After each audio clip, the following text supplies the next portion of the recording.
नमस्कार। क्या अब झारखंड में बीजेपी का ऑपरेशन लोटस सफल हो जाएगा? क्या अब वहां की सरकार गिर जाएगी? क्या कांग्रेस पार्टी टूट जाएगी और उसके विधायक भाजपा की सरकार बनवाने में मदद करेंगे? ये सारे सवाल इसलिए हैं क्योंकि बीजेपी का अब तक का जो ऑपरेशन हुआ है, झारखंड में सरकार गिराने के जितने भी प्रयास हुए हैं वो प्रयास फेल हो गए हैं। किसी न किसी कारण से वो प्रयास सफल नहीं हुए हैं। दिल्ली के मुख्यमंत्री अरविंद केजरीवाल भले कह रहे हैं कि उन्होंने ऑपरेशन लोटस को विफल किया है, लेकिन असलियत यह है कि दिल्ली में ऐसा कोई ऑपरेशन नहीं हो रहा था। ऐसा ऑपरेशन या इस तरह का प्रयास झारखंड में हुआ है। पिछले 1-1.5 साल से कई गंभीर प्रयास हुए हैं और अलग अलग कारणों से वो प्रयास विफल हो गए। पिछले साल जुलाई में भी कई लोग पकड़े गए, पैसे पकड़े गए, महाराष्ट्र के नेताओं का नाम आए, उनके खिलाफ मुकदमे हुए। इस साल भी जुलाई अगस्त में ऐसा हुआ है, बीजेपी के बड़े नेताओं के नाम आए हैं, मुकदमे दर्ज हुए हैं, कांग्रेस पार्टी के विधायकों के पास से नगद पैसे पकड़े गए हैं। इसके बावजूद ये अभी स्थिति ये है कि बीजेपी या जो भी इसका प्रयास कर रहा है वो अपने प्रयास में सफल नहीं हो पा रहा है।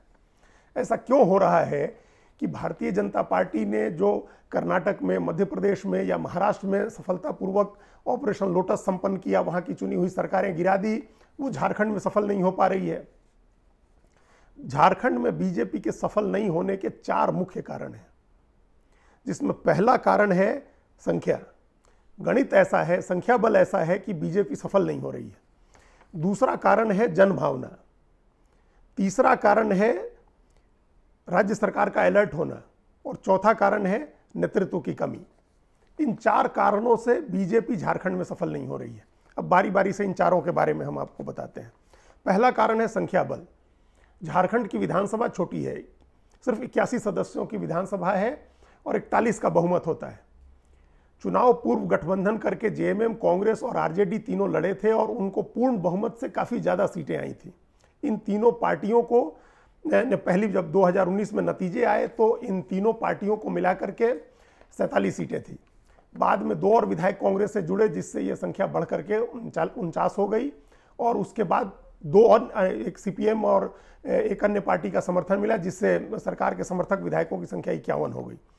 तो 41 की जगह 51 का बहुमत है। दूसरी तरफ बीजेपी के 25 विधायक जीते थे और बाबूलाल मरांडी के बीजेपी में शामिल होने, उनको अपनी पार्टी के मर्ज करने से उसकी संख्या बढ़ के 26 हो गई। अपने 2 सहयोगियों और निर्दलियों के साथ 30 की संख्या बनती है बीजेपी की। वो इस छोटी विधानसभा में, 81 सदस्यों की विधानसभा में बहुमत के आंकड़े से 11 विधायक कम है उसके पास। छोटी विधानसभा में ये बड़ा आंकड़ा होता है, बड़ा नंबर होता है। तो एक तो संख्या बल ऐसा है कि बीजेपी को बहुमत जुटाने के लिए, बहुमत का एकदम जादुई आंकड़ा हासिल करने के लिए कम से कम 11 विधायक चाहिए हैं और थोड़ी स्थिरता के लिए उसको 12-14 विधायकों की जरूरत है। अब ये तब संभव है जब कांग्रेस पार्टी के 2/3 यानी 12 विधायक टूट जाएं या 12 से ज्यादा विधायक टूटे और वो बीजेपी के साथ हैं। इतनी बड़ी संख्या तोड़ने में अब तक सफलता नहीं मिली है।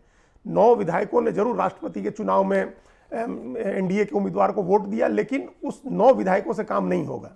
12 या उससे ज्यादा की संख्या चाहिए है। तो संख्या ऐसी है, इतनी बड़ी है, और जो डेमोग्राफिक स्ट्रक्चर है झारखंड का, कांग्रेस के जो विधायक जीते हैं वो ऐसे इलाकों से जीते हैं जहां ईसाई बहुल इलाका है या मुस्लिम बहुल इलाका है। वहां के विधायक अपना राजनीतिक करियर दांव पर लगा करके और कांग्रेस छोड़ेंगे या जेएमएम का कांग्रेस का साथ छोड़ेंगे, ये थोड़ी मुश्किल है। इस वजह से ये आंकड़ा पूरा नहीं हो रहा है। तो पहला कारण तो संख्या बल का है। दूसरा कारण जनभावना का है। जहां भी इसके पहले सरकार गिरी है या बीजेपी का ऑपरेशन लोटस सफल हुआ है, वहां जनभावना या तो बीजेपी के साथ थी या लोग तटस्थ थे, वो बीजेपी के बहुत खिलाफ नहीं थे या सत्तारूढ़ गठबंधन के खिलाफ थे। ऐसा इसलिए हुआ क्योंकि कर्नाटक और महाराष्ट्र में तो बीजेपी खुद ही जीती हुई थी और पोस्ट पोल अलायंस में उसको सरकार बनाने से रोका गया था, इसलिए उसने बहुत सहज तरीके से कर लिया। मध्य प्रदेश में भी बहुत सहज तरीके से कर लिया। लेकिन झारखंड में स्थिति उलट है। झारखंड में बीजेपी चुनाव हारी थी, बुरी तरह से हारी थी। बीजेपी 40 से ज्यादा विधायकों के साथ चुनाव लड़ने उतरी थी और उसके 25 विधायक जीते थे। उसके मुख्यमंत्री चुनाव हार गए थे, सीटिंग मुख्यमंत्री। तो बीजेपी चुनाव हारी थी वहां, चाहे जिस कारण से हारी। और चुनाव पूर्व एक गठबंधन जो 3 पार्टियों का था वो चुनाव जीता था, पूर्ण बहुमत से चुनाव जीता था। तो एक तो ये कारण है। दूसरा क्या, जनभावना का दूसरा पहलू यह है कि पिछले 3-3.25 साल में 4 सीटों पर उपचुनाव हुए और उन चारों सीटों पर बीजेपी हारी। जो एक बीजेपी के बड़े बोले सांसद हैं जो बार बार ट्वीट करके और ये बताते रहते हैं कि अब क्या होगा, अब सरकार गई कल गई और कौन मुख्यमंत्री बनेगा कौन नहीं बनेगा। उनके अपने लोकसभा क्षेत्र में भी एक विधानसभा सीट पर चुनाव हुआ था और वहां भी बीजेपी हार गई थी। मधुपुर सीट पर बीजेपी हारी, दुमका सीट पर बीजेपी हारी, बेरमो में बीजेपी हारी और मांडर सीट पर बीजेपी हारी। मतलब 4 सीटों पर उपचुनाव हुए पिछले 3.25 साल में और चारों सीटों पर बीजेपी हारी। तो जो भी विधायक पाला बदलने की सोच रहा है किसी भी प्रलोभन में आकर के, उसके सामने ये 4 नतीजे हैं। उसको लग रहा है कि अगर बाई इलेक्शन हुआ उसकी सीट पर या किसी भी वजह से मध्यावधि चुनाव की नौबत आई तो वो जीतेगा या नहीं, उसको संदेह है इसमें। और ऐसा इन 4 सीटों के उपचुनाव के नतीजों की वजह से है। और दूसरा कारण इसमें अब एक नया जुड़ गया कि बिहार में बीजेपी का साथ छोड़ करके जेडीयू ने आरजेडी और कांग्रेस के साथ सरकार बना ली है। तो एक तरह का महागठबंधन जो झारखंड में अभी सरकार चला रहा है, उसी तरह का महागठबंधन बिहार में भी आ गया है। तो इससे भी कांग्रेस या जेएमएम या आरजेडी का कोई विधायक अगर ये सोच रहा है कि वो पार्टी छोड़े तो उसके सामने दुविधा है, क्योंकि उसको डर है कि वो शायद वो चुनाव न जीत पाए। उसको ये लग रहा है कि जनभावना शायद महागठबंधन के पक्ष में है। तो ये दूसरा कारण है। तीसरा कारण है अलर्टनेस का। बीजेपी के बड़बोले नेताओं ने पहले दिन से ये हल्ला मचाना शुरू कर दिया कि ये सरकार गिर जाएगी और ये सरकार बहुत कम दिनों की मेहमान है, कांग्रेस पार्टी टूट रही है, उसके इतने विधायकों से बात हो गई है, इतने विधायकों ने पैसा ले लिया। इस तरह की बातों से, चर्चाओं से जो सरकार है वो अलर्ट हो गई, पार्टियां अलर्ट हो गई और उन्होंने अपने नेताओं की निगरानी शुरू कर दी। सरकार ने तमाम विधायकों के पीछे अपने सीआईडी के लोग लगाए, दूसरे जासूस लगाए, प्राइवेट लोगों को लगाया गया जो उन पर नजर रखें। उनकी आवाजाही की निगरानी शुरू हुई, फोन का सर्विलांस शुरू हुआ, एयरपोर्ट और रेलवे स्टेशन पर निगरानी शुरू हो गई। इस निगरानी का नतीजा है कि कांग्रेस के 3 विधायक नगद पैसे के साथ पश्चिम बंगाल में पकड़े गए। झारखंड की पुलिस की सूचना पर वहां बंगाल पुलिस ने तीनों को पकड़ा, तीनों के पास 49 लाख रुपए पकड़े गए। ये अलर्टनेस की वजह से हुआ। पिछले साल भी जुलाई में जब बीजेपी का प्रयास विफल हुआ था, जब महाराष्ट्र के उसके 2 नेताओं के नाम आए थे और मुकदमे दर्ज हुए थे, तब भी अलर्टनेस की वजह से ऐसा हुआ कि होटल में 3 लोग पकड़े गए और उनके पास से 10 लाख रुपए बरामद हुए। तो ये बीजेपी के बड़बोले नेताओं ने ऐसी स्थिति बना दी कि सरकार अलर्ट हो गई और उसने निगरानी शुरू कर दी, जिसकी वजह से विधायकों से संपर्क करना, उन्हें तोड़ना, पैसे देना, ये सारी चीजें मुश्किल हो गई। चौथा कारण और बड़ा कारण लीडरशिप का है। इसके पहले जहां जहां बीजेपी का प्रयास सफल हुआ है, चाहे वो कर्नाटक में हो, मध्य प्रदेश में हो, महाराष्ट्र में हो, वहां एक नेता था, एक प्राइम मूवर था, जिस प्राइम मूवर का काम था आगे बढ़ के लीड करना, जो सारे ऑपरेशन को संचालित कर रहा था या जिसके इर्द गिर्द ये इसका ऑपरेशन रचा गया था। कर्नाटक में येदुरप्पा थे, महाराष्ट्र में देवेंद्र फडणवीस थे और उनके साथ एकनाथ शिंदे जुड़े, मध्य प्रदेश में शिवराज सिंह चौहान थे और कांग्रेस की तरफ से ज्योतिरादित्य सिंधिया ने पहल की, उनके साथ विधायक टूट करके आए। इस तरह का कोई नेतृत्व झारखंड में नहीं है। झारखंड में बीजेपी का कोई प्राइम मूवर नहीं है।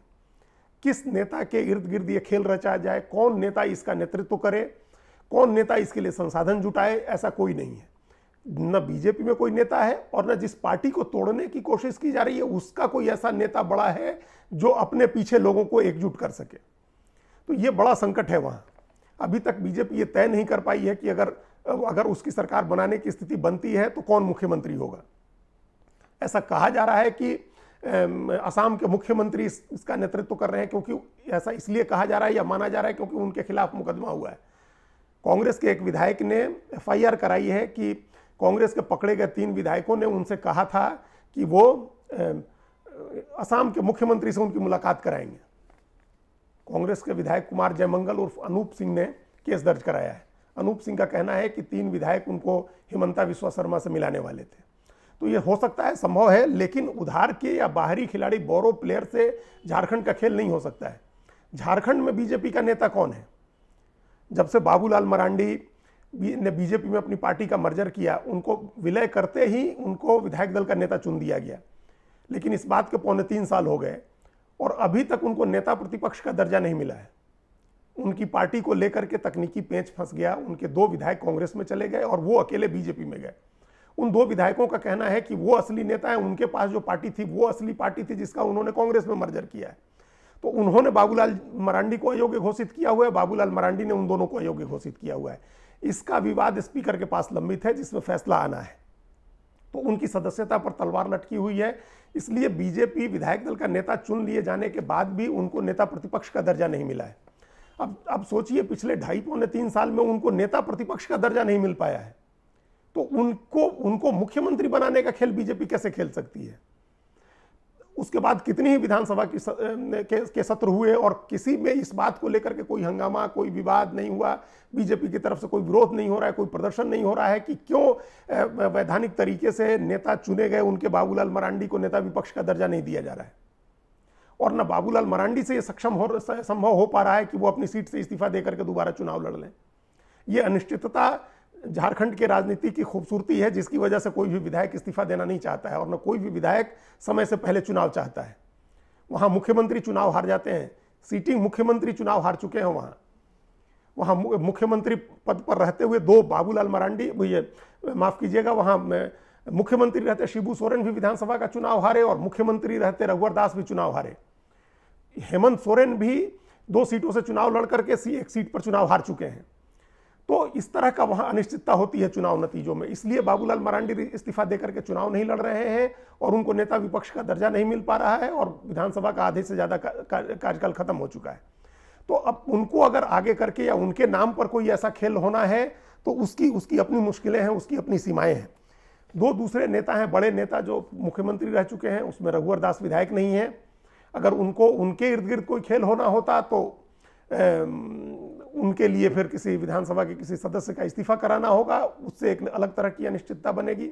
अर्जुन मुंडा केंद्र सरकार में मंत्री हैं, तो जो केंद्र सरकार में मंत्री हैं या जो विधायक नहीं हैं, उनके समर्थक नहीं चाहते हैं कि इस समय कोई ऐसी सरकार बने जो बीजेपी के नेतृत्व वाली सरकार हो। उनमें ज़्यादातर लोग ऐसा चाहते हैं कि मध्यावधि चुनाव हो जाए, सरकार गिर जाए, ये सरकार न चले, ये मैक्सिमम लोग चाहते हैं। लेकिन बीजेपी में ही ज़्यादातर नेता ऐसे हैं जो ये चाहते हैं कि इस समय चुनाव हो जाए, मध्यावधि चुनाव हो जाए। लेकिन जो विधायक हैं बीजेपी के और जो लोग जिनके टूट कर आने की बात हो रही है, उनमें से कोई नहीं चाहता कि मध्यावधि चुनाव हो। वो एक नेता चाहते हैं जो आगे बढ़कर के नेतृत्व करे। तो वो नेता नहीं होने की वजह से एक बड़ा संकट बीजेपी के सामने, या इस अभियान में ऑपरेशन लोटस की जो चर्चा हो रही है उसके सामने वो बाधा खड़ी हो रही है। तो इस तरह से ये 4 कारण हैं। संख्या बल है, जनभावना का दबाव है जिसको महसूस कर रहे हैं विधायक, इसलिए उनकी टूटने की हिम्मत नहीं हो रही है। जो अलर्ट है राज्य सरकार, जैसे अभी जिस दिन ये चर्चा आई कि अभी हेमंत सोरेन की सदस्यता पर फैसला हो रहा है, उन्होंने तमाम आनंद फानन में अपने विधायकों को जुटाया, उनके साथ उनको लेकर के गए, 6 घंटे पिकनिक मना करके लौटे। तो इस तरह का एक अलर्टनेस है, निगरानी है, सारे विधायकों से संपर्क रखने की कोशिश हो रही है। और एक चौथा बड़ा कारण वही बीजेपी के लीडरशिप का है। बीजेपी के पास कोई नेता नहीं है, कोई प्राइम मूवर नहीं है जो अपने संसाधन के साथ या अपनी ताकत के साथ या काला कमान के निर्देश पर भी इस अभियान को आगे बढ़ा सके। इसलिए इस बात से कोई फर्क नहीं पड़ रहा है कि हेमंत सोरेन मुख्यमंत्री रहते हैं या नहीं रहते हैं, या कोई नया आदमी मुख्यमंत्री बन रहा है, ये सारी चीजें सेकेंडरी हैं। उनकी सीट पर बाई इलेक्शन होना भी सेकेंडरी है। असली चीज तो यह है कि बीजेपी का कौन नेता आगे बढ़ेगा और किसके नेतृत्व में कांग्रेस के 12 या 14 विधायक टूटेंगे, किसके कहने से, किसके भरोसे से जेएमएम का कोई विधायक इस्तीफा करेगा या आरजेडी का विधायक टूट करके आएगा, किसके भरोसे से ऐसा होगा, किसके चेहरे पर ऐसा होगा, किस योजना, किस रणनीति के तहत ऐसा होगा। केंद्रीय एजेंसियां अपना काम कर रही हैं, मुख्यमंत्री के आसपास के तमाम लोगों को गिरफ्तार किया जा रहा है, छापे मारे जा रहे हैं, संवैधानिक संस्थाएं अपना काम कर रही हैं, उनके डिसीजन आ रहे हैं, कई संस्थाओं में भी डिसीजन लंबित भी हैं, लोकपाल से लेकर के और हाईकोर्ट, सुप्रीम कोर्ट तक। ये सारी चीजें अपनी जगह हैं, ये सहायक चीजें हो सकती हैं, सप्लीमेंट्री चीजें हैं। मेन मुख्य राजनीतिक जो रणनीति है उसमें केंद्रीय भूमिका नहीं है इनकी। केंद्रीय भूमिका नेता की होगी, जो सबसे बड़ा नेता होगा वो कौन है, वो बीजेपी अभी नहीं तय कर पा रही है, उसकी रणनीति भी स्पष्ट नहीं हो पा रही है। तो इस वजह से ऑपरेशन लोटस अभी तक विफल होता आया है और आगे भी अभी निकट भविष्य में इसकी सफलता की संभावना बहुत कम दिख रही है। धन्यवाद। कृपया हमारे चैनल के साथ जुड़िए, लाइक कीजिए, सब्सक्राइब कीजिए, बेल आइकॉन जरूर दबाइए।